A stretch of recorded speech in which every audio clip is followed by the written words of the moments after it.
Chapter 18. We got the 2200, Booper. See if Bouncy will sell us a 62, I say to Booper.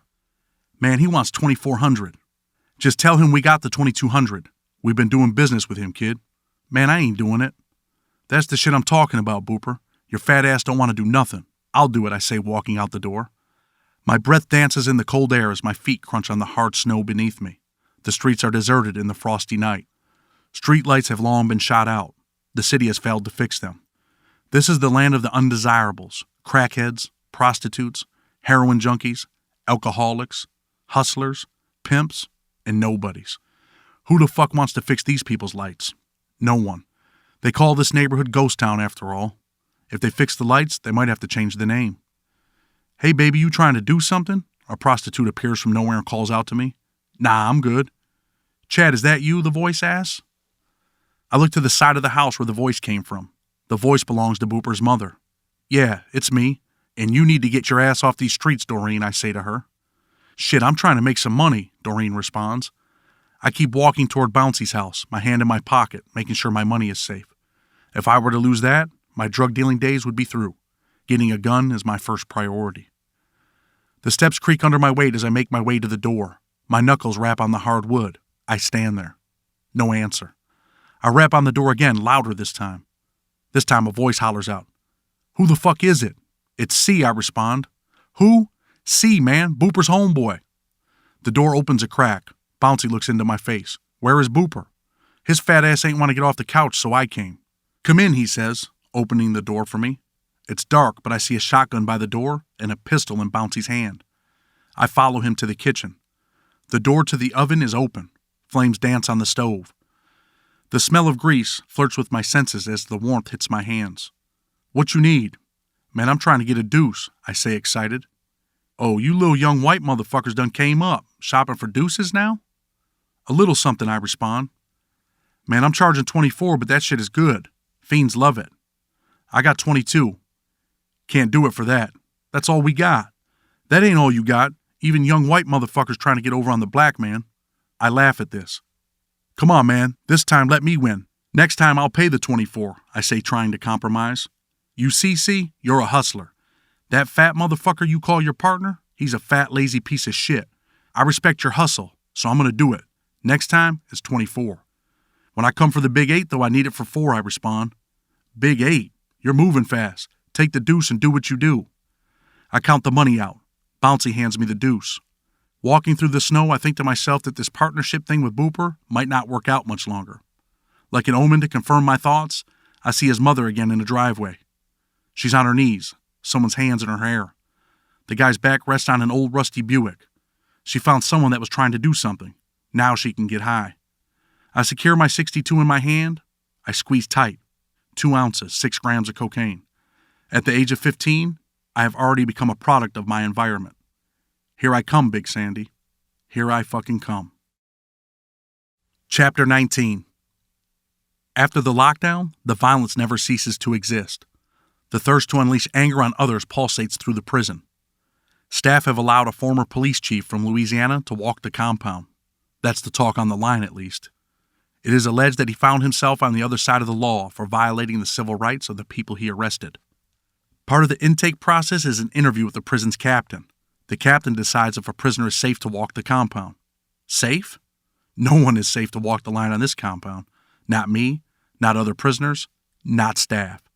This guy is literally a lone zebra among lions. 2 men from the Aryan Resistance Militia, ARM, volunteer to make the hit on the ex-cop. One of the men is Donnie. Ironically, Donnie is from Massachusetts. He's not in our car because he's an armed gang member. He is nearly 17 years in on a 25-year sentence. He admits anger, a roughness that cannot be faked. Like Red, Donnie also has a heroin habit that he fuels with proceeds from his moonshining business. He looks like an old Viking, short, stocky, long graying goatee. Although a little older looking, Donnie is tough as nails. He could have been a commanding officer in any of the several branches of our military. Instead, he is a loyal soldier to a prison gang. When the beating was over, the ex-cop was still alive. Barely. He had to be mercy flighted to a hospital after this flagitious whipping where he was kicked in the head numerous times with a hard plastic tip boot. Within 30 days, Donnie is out of the shoe, pats on the back for a job well done. The saga at Big Sandy swirls like an out-of-control tornado. Gazing out the window, my eyes look past the razor wire to the hills where trees dance slowly in the warm wind. Daydreaming of home, my family, my mother, the people I care for. Tease. No one can know how I really feel unless they've been in this prison. Trapped in a dangerous place, wishing I could take back some of the decisions I made. I wonder how many other men look out the windows craving a second chance at life, silently telling God that if he would only grant their request, they would never reoffend. Big Sandy has a way of making even hardened men appreciate life, liberty, and the pursuit of happiness. The old saying, crime doesn't pay, rings true. My most treasured fantasy is being on the other side, climbing the trees that sway in the wind. Running through the tinted blue grass to a hiding place is a fantasy imprinted on my subconscious, amplified by repetition. A knock at my cell door jolts me from my run in the grass. From the grass back to my cell. I lift my head and nod. Lefty walks in. "What are you looking at out there?" Lefty asks. He walks to the window to take a look himself. "The trees, man. The trees," I sigh. "Man, with your time, fuck the trees. It's just gonna fuck you up looking out there. You have to accept this as your life for now, Chad." "I know, but I like looking out there. Do what you want, but my advice is, fuck the trees, fuck the grass, fuck the world," Lefty says. He laughs. "You didn't come in here to tell me about the trees, right? What's up?" "Oh, shit. No, there are some new guys just come in. One is from Boston. I'm sure he's going to be in your car, so you might want to come meet him." I follow Lefty, and we approach the new guy. Lefty begins the introduction. "This is Chad, the guy I told you about from New York." The new guy extends his hand to shake mine. "Frank, I'm from the Cape." "How much time you got?" I ask. 12 years for heroin and a gun." Frank is jittery. I can tell he is nervous. Like myself, he rode that long, lonely bus from Atlanta. He listened to the same Big Sandy stories I heard. "Come on, man. We'll go to my cell to talk away from these dudes," I say. As soon as we are out of earshot of the other prisoners, Frank begins to pelt me with questions.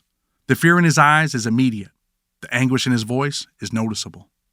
"Look, man," I say to him, "you're going to be all right. I know you're nervous." "Man, why would they send me to a place like this? I'm only 24 years old with 12 years, kid." Frank's eyes start to water as he tells me this. "Because the people in charge are scumbags. They don't care about shit." "People are getting killed here," Frank says. "It's not as bad as the stories you heard." I lie to Frank, hoping to calm him down. My intentions are simply to help ease Frank's fears until he can adjust to his new circumstances. If he can make it through the first few days, he will be okay. I know the same feeling he is experiencing.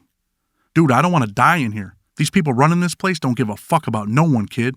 Frank says this with urgency in his voice. "Look, you too nervous. Are you hot?" "It's freezing cold in here. I ain't hot." "Nah, man. Hot. Like, did you snitch on someone in your case? They call that hot in here." "Fuck no. I'm a petty-ass drug dealer that they sent to this slaughterhouse." "Okay, I'm going to give you some advice that I should not give you. If you're hot, you need to get the fuck out of here, because they will hurt you. If not, you're good here." I say this to Frank with firmness in my voice so he gets the point. "Chad, look at me. I'm not hot, or whatever you call it, but I am scared. Here's a little secret for you. I was too, a few months ago when I first got here. I am still here, and I ain't been killed. You're going to make it. Just try to calm down." For some reason, I am determined to help Frank make it. I don't want him to take that long walk out of fear. That could ruin his career. He is nervous, fearful. Scared people sometimes take the walk to protective custody for no real reason other than their misplaced fear.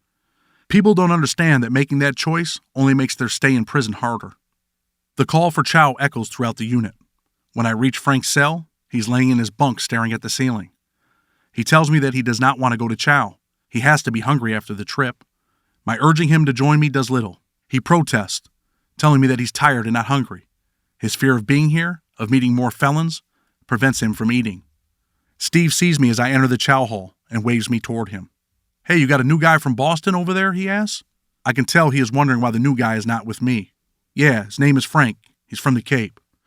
"Oh yeah? Where is he?" Steve asks with a smile. "He didn't come to chow. Said he wasn't hungry. Wanted to shower and relax." I can tell Steve is pissed off, although he pretends that he isn't. He thinks everyone should worship him. Those who don't should be brutalized. At least that is what I think Steve thinks. I dislike Steve more and more with every passing day. Steve tells me to tell Frank to make sure he is at breakfast to meet all of the homeboys. I agree. I wonder if Frank will still be there when I get back to deliver the message from the puppeteer. If you are from New York or Massachusetts, there really is no choice when it comes to the car. You're either riding or you're getting a plane ticket out of here purchased with force. The car won't necessarily stab you, but Steve will send 3 or 4 guys to kick the daylights out of you. Like most things behind these walls, it's better to take the best of the bad options. Joining the car willingly is much easier. To Steve, refusing the car is rejecting your homeboys, your brothers. This is a major disrespect. If you have no loyalty to the people from your state, your brothers, then you do not belong here according to Steve, Adam, and Dennis. The job of telling Frank this reality has fallen into my lap. This assignment might not be necessary if Frank disappears before I get back. It's hard for me to fathom being loyal to a group of people that you do not know. I am sure Frank will feel the same. In a place like this, though, you have to align yourself with someone. No one wants to be alone in this dog-eat-dog world. Being alone in here is not the wisest choice. Since I've been here, no one has declined Steve's smiling offer to join the Homeboys pack of loyalty. The only problem is, one day you are a brother, the next you could easily become a victim. Frank is still there when I peer through his cell window, still laying on his bunk and still staring at his ceiling. I knock, causing Frank to look up at me. I walk in. I don't wait for him to wave me in. "What's up?" I say. "Nothing, just relaxing," Frank replies. "Look, man, the Homeboys were mad because you didn't show up to chow. They want to meet you." "Man, I just want to relax. I don't want to meet these people." I laugh at this statement, knowing this is not an option. I explain to Frank what a car is, how things work in here. When I tell him about Steve, he tells me he thinks Steve is an asshole and a control freak. Again, I look out for Frank, telling him to keep those thoughts to himself, because if Steve gets wind of talk like that, he will send some people to hurt him. Frank's eyes light up again. "See, this is the shit I was talking about, Chad. These dudes want to kill people for some bullshit. Well, it could happen, but you have to think before you say or do things around here. Protect yourself by making the right choices in here, Frank. This Steve guy? Man, who does he think he is? Whitey Bulger from Southie or some shit? Can I just do my own time, stay to myself?" "You want the truth?" I reply. "Yeah, actually I do, Chad." "Well, the truth is, you can't do your own thing. Trust me, you don't want to be alone in here, even if they let you, which they won't. They would have 4 or 5 guys kick the shit out of you. After that, you'll be in the hole for 4 or 5 months. Then you will be on another plane going to another USP, where there will be more Boston and New York guys waiting to tell you that you have no choice. Either you get in the car, or they kick the shit out of you. So, in the end, you can save yourself a whole lot of misery and ass whippings. So I got no choice is what you're telling me. Listen, Frank, this place is like living under a communist government. Steve is at the top of the pecking order. You cannot talk bad about Steve, Adam, Dennis, Ronnie, or the car. Your best bet is to go along with the get-along. Stay out of the way, follow the rules, and pray to God your points go down so you can go to a medium-security prison." Frank is getting the message. He nods his head, agreeing with my words. "Do you think I'm going to make it here, Chad?" "As long as you didn't tell on anyone, you will." "I got 12 years. I ain't supposed to be in a USP. I have no idea why they sent me here." My response is simple. There are a lot of dirty people out there, Frank. No one cares about where they send you. If you live or die, no one gives a shit. Why? Because they go home every night to their family. If a bed is open in Big Sandy when your number comes up, that's where you're going, kid. This system sucks, and we are swept up in it. It's near to lock-in time. I shake hands with Frank and prompt him to try and get some sleep. I tell him to make sure he is up for breakfast in the morning, fulfilling my obligation to Steve. Tonight will not be an easy night for Frank, but I think he will make it. As I lay in my bunk, I find that my night too is difficult. Mental exhaustion has set in from dealing with Frank. Usually, when the lock is in place for the evening, the stress subsides. You can relax to a certain extent then. And here with Mr. Young as my cellmate, I know I am safe. One more day down on my 40-year sentence. Big Sandy has a way of draining its inhabitants, mentally, emotionally, and physically. Only God can hear my cries. My heart aches for just one more chance at life. Just one more chance at freedom. Every rising sun comes with the perplexity of wondering if I can make it through another day.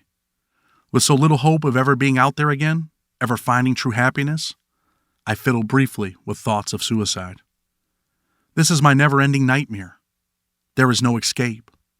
When the sun rises, my daily hurdles transcend limits that seem as though they are impossible to overcome.